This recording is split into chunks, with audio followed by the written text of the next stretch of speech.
So for the next special address, I would like to call upon stage my guest. She brings over 3 decades of real estate experience, including more than 25 years in asset and property management across India and the Asia-Pacific region. At Brookfield, as head of operations and CRM, she oversees all aspects of property operations.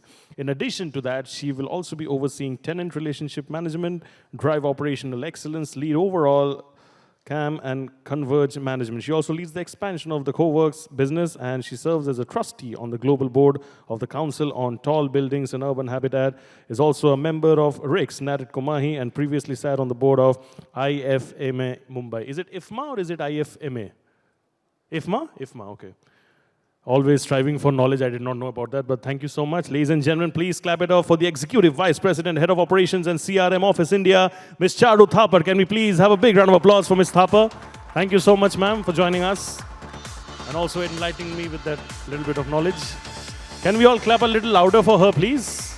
Her excellence, her experience deserves every bit of it. Thank you.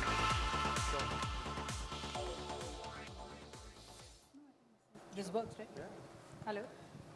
Hello? This is on, right? Just check those. Hello? Yeah. Is that all? Yeah, good.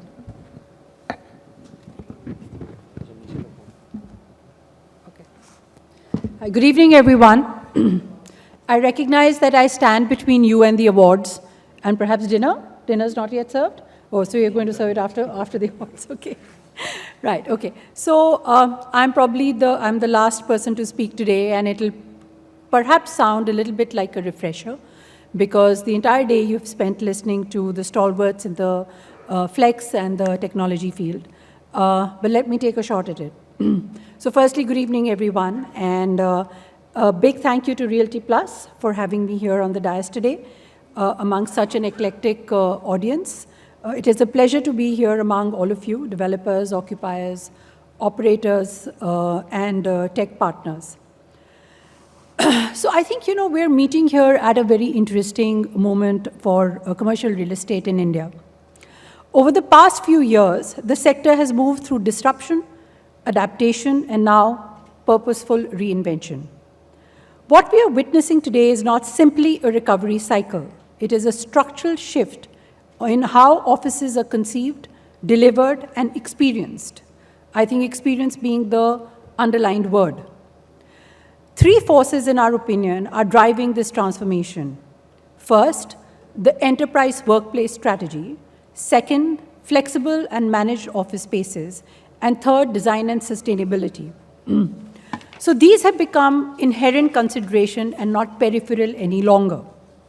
Let me begin with the broader commercial real estate landscape to start with. India's office market has demonstrated remarkable resilience and depth. Demand today is more diversified than at any point in the history.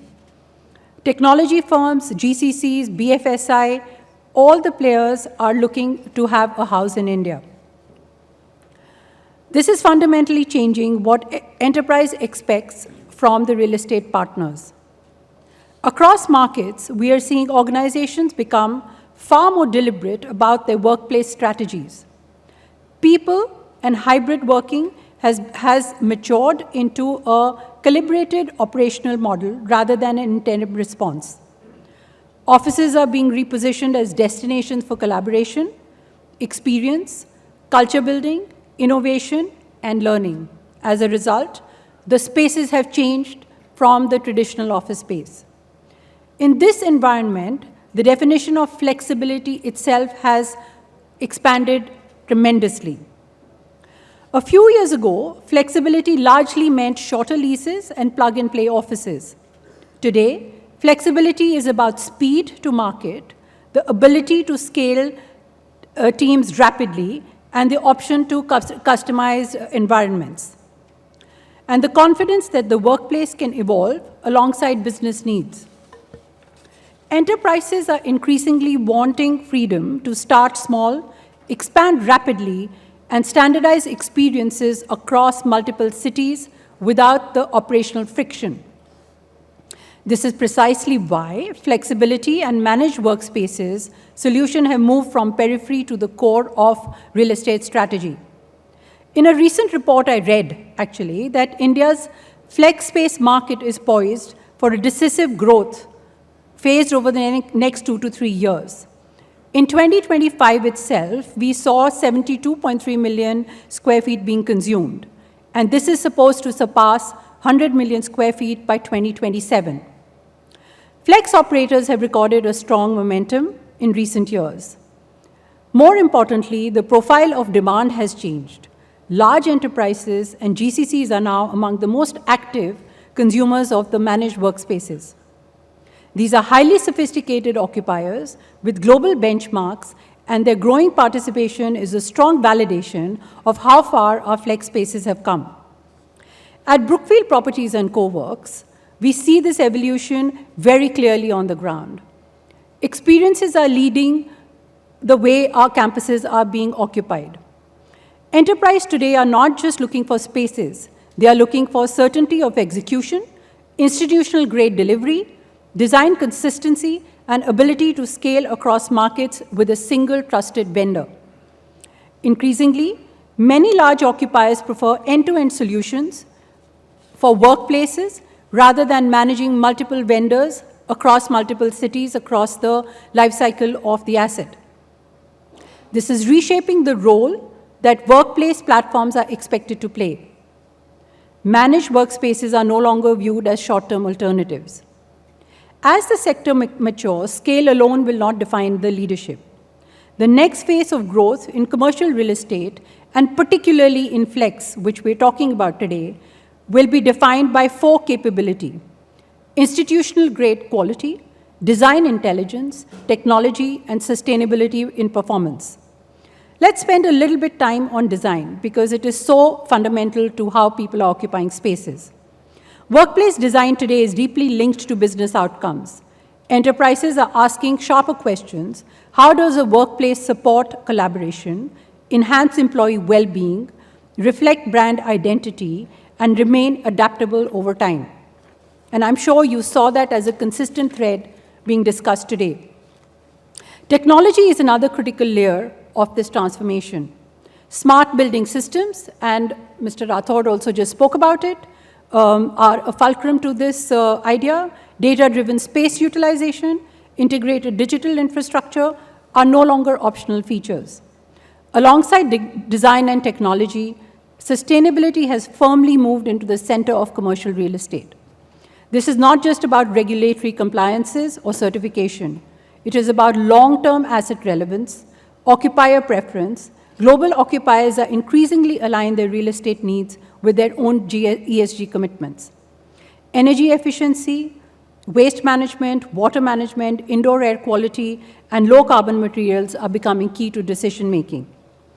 Encouragingly, India's Grade A office ecosystem has made significant progress on this front. A large share of new office supply is now being developed to globally sustainable benchmarks, supported by better building management systems and stronger institutional ownership. For us at Brookfield Properties, sustainability is very closely linked with future readiness. Buildings that are energy efficient, operationally resilient, and thoughtfully designed tend to attract higher quality of occupiers and have longer-term leases. In that sense, sustainability and commercial performance are increasingly converging. So where do we see the market headed in the next few years? First, demand in India remains structurally very strong. The country continues to benefit from deep talent pool, cost competitiveness, and rapidly expanding GCC ecosystem. These fundamentals provide long runway for high-quality commercial real estate. Second, the flexible and managed workspaces, which we've already spoken about. Third, the workplace design will become even more experience-driven. Offices will increasingly be curated environments with an overlay of apps which deliver experiences and amenities to the end user. And fourth, sustainability. Performance will become non-negotiable baseline rather than a differentiator. For all of us in the room present today, it is both an opportunity and actually even a responsibility as we represent ourselves as Indian in the global market. The opportunity is clear to me. India is firmly positioned as one of the most attractive office markets globally. Demand is diversified, occupiers are sophisticated, talent pool is deep, and the ecosystem is deepening. The responsibility to all of us sitting here today is equally important. We must continue to raise the bar on quality, transparency, and execution. We must design workplaces that are truly supportive of how people want to work today. And we must build assets that remain relevant, not just for the next leasing cycle, but for decades to come. If we can do so consistently, India's commercial real estate story will not just be about scale, it will also be about leadership. The future of work is still being written, but one thing is already clear. The workplace of tomorrow will be more flexible, more human-centric, and more technology-enabled. As developers, operators, designers, and partners, we have a unique opportunity today to shape the future thoughtfully and responsibly. Thank you so much. Thank you so much. Can we all clap a little? It's a full house over here. Mumbai, you're known for your love and spirit, right? Thank you so much for doing this so wonderfully. Thank you so much, ma'am, for joining us and sharing your thoughts. We truly value your presence.